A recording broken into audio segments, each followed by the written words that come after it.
was dead. Yet, in front of her lifeless body, her husband, David, and his mistress, Amy, were passionately kissing, completely disregarding the dignity of the deceased.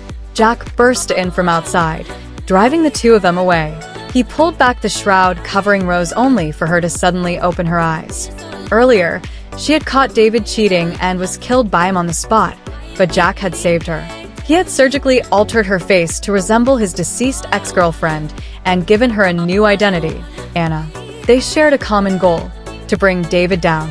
Jack took Anna to one of David's parties and intentionally pushed her into the pool. Her stunning figure, accentuated by the wet fabric clinging to her body, instantly ignited David's desire.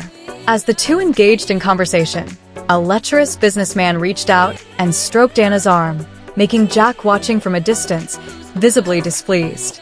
After sending David away, Jack slapped the businessman and warned him that if it happened again, he would cut off his hand.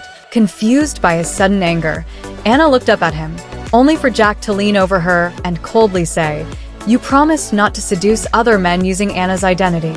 You made a mistake, and now you must be punished." With that, he fiercely claimed her lips. Anna struggled, but he held her tighter, as if he wanted to merge her into himself, leaving her breathless.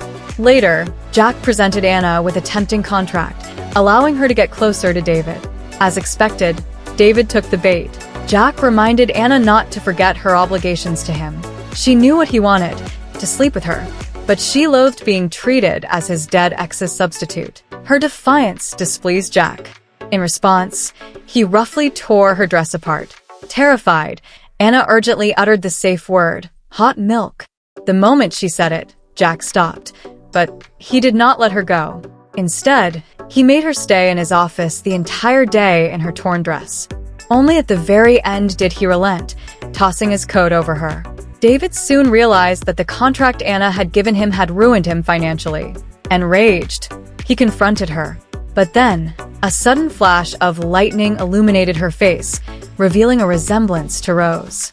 Horrified, he stumbled backward and fell unconscious down the steps.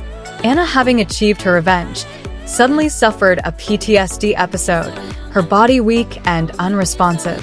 Fortunately, Jack arrived in time. She clung to his hand, pleading with him not to leave her. Then, she took the initiative to kiss him, and in an instant, they fell into a passionate entanglement. A crazed David came after them with a knife, threatening to kill Jack.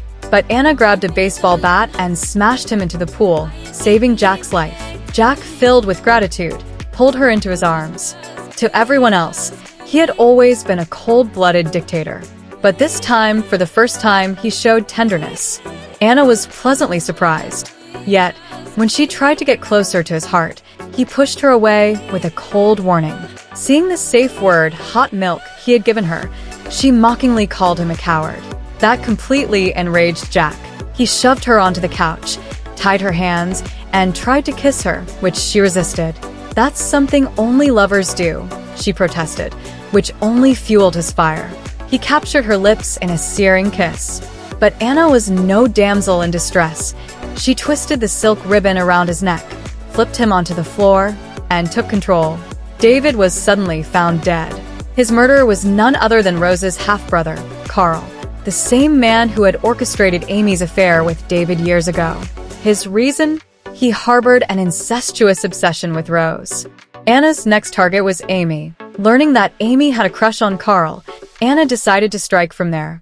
But when Jack found out that Anna was using seduction to get close to Carl, he punished her once again. This time, Anna accused him of being jealous. Enraged at being exposed, Jack tried to silence her with a kiss, but she turned her head away, infuriating him further. He forcefully claimed her lips once more.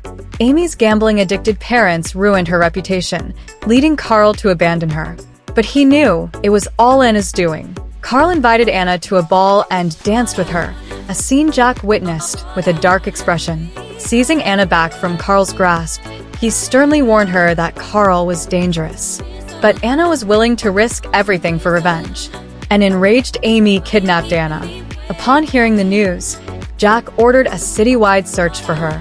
Just as Anna was about to be burned alive, Jack arrived. Amy arrogantly demanded that he kneel before her, or she would set Anna on fire. Without hesitation, Jack dropped to his knees, shocking Anna to her core. But Amy was not satisfied. In the end, Anna kicked the lighter toward Jack, allowing him to overpower Amy and rescue her. Grateful for being saved once again, Anna found herself bound in Jack's arms.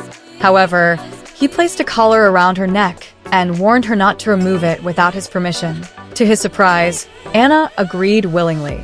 That night, Jack gazed at the photo of his deceased ex and whispered an apology. He realized that his love for Anna was no longer because she resembled his past lover. He gently kissed her forehead and held her tightly. Sensing Jack's change, Anna decided to reward him. She tied him to a chair, gently kissed his ear, and teased, "So, this is your weak spot." Jack trembled, trying to kiss her back, but she dodged him with a playful smirk. Desperate, he coaxed her to untie him, but she refused, straddling him instead. "Be mine forever," she whispered, sealing her words with a deep kiss. Jack surrendered completely. Amy mysteriously disappeared. Sensing Carl's involvement, Anna launched her own investigation but was caught by Carl's mother. Misunderstanding Anna's intentions, she furiously confronted her, believing she was seducing her son. Jack arrived just in time to take Anna away, revealing that the collar contained a tracker. Anna, touched by his protectiveness, kissed him in appreciation. Carl, finding Anna at Rose's grave, recognized her as his sister and proposed that she return to the family as his fiancée. Hesitant but determined to uncover Amy's fate, she agreed. Carl introduced her to their father, who lay comatose from poisoning.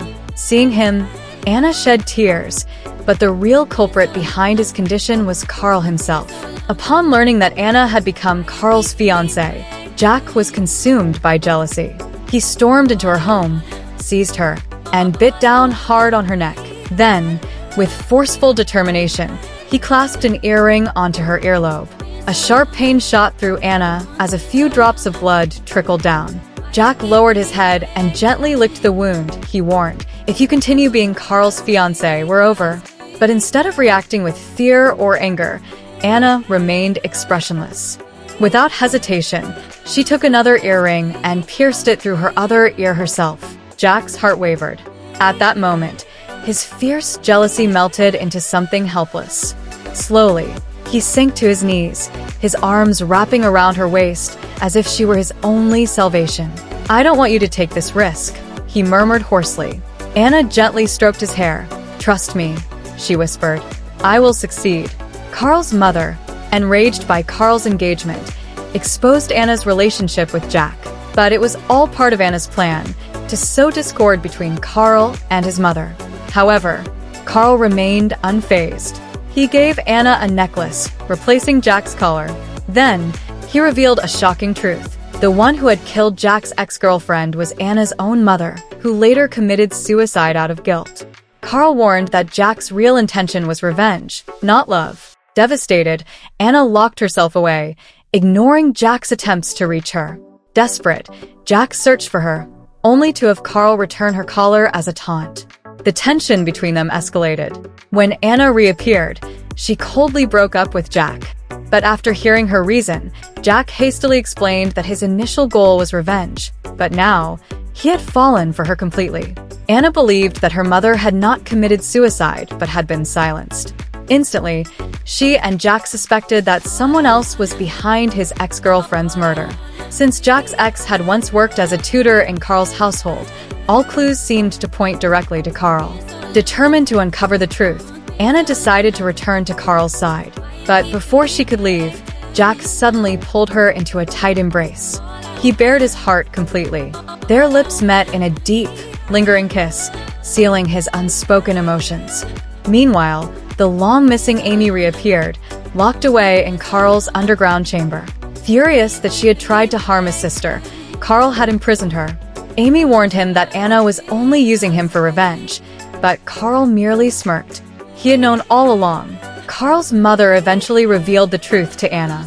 She was the one who had killed Anna's mother and Jack's ex-girlfriend. Consumed by jealousy over Anna's mother seducing her husband, she had struck out in rage. But Jack's ex had witnessed the crime, so she silenced her as well. Horrified, Anna wanted to escape the Carl estate immediately. But just as she was about to flee, someone drugged her into unconsciousness. That person was Carl. Carl later confronted his mother, asking why she had taken the blame for him. The truth was even darker. The real murderer had not been his mother. It had been Carl all along. But in his mother's eyes, he could do no wrong. To protect him, she had even planned to kill Rose. Yet in the end, Carl turned on her, killing her instead. He would never let anyone harm Anna. When Anna regained consciousness, she found Carl reenacting their childhood games. Anger and disgust filled her as she slapped him hard across the face, calling him insane. Carl merely laughed, exhilarated. "I don't have to hide it anymore," he said with eerie delight. He then confessed everything, how, as a child, he had killed Rose's mother to keep Rose from being taken away. Jack's ex had witnessed the crime, so he had murdered her too. Dressed in a wedding gown against her will, Anna was chained in place as Carl invited Jack to their wedding. But the moment Jack arrived, Carl seized the opportunity and stabbed him. Jack. Anna cried in agony, only to be restrained by Carl's chains. Jack and Carl fought fiercely, their hatred erupting in violent blows. In the end, Carl plummeted from the heights of the estate, his twisted obsession ending in his own death. With Carl gone, Anna's father finally regained consciousness under her care. Grateful for his daughter's strength, he handed over the family business to her. Overnight, Anna transformed into a powerful and ruthless CEO. As for Jack, she locked him up at home. On the surface, it was to ensure he had time to heal. In reality, it was her way of punishing him for everything he had once put her through. One day, Jack smirked at her. "I'm already healed. When are you going to forgive me?" Anna's lips curled into a mischievous smile. Instead of answering, she pushed him down onto the bed, blindfolding him with a silk ribbon. "Oh, I won't let you off that easily." She wanted to return everything him did to herself. She reminded him, "If you want me to stop, just say the safe word." Jack chuckled, his voice laced with desire. "I don't want to stop, because my body and soul already belong to you." Anna was satisfied. She bent down, capturing his lips in a deep, passionate kiss.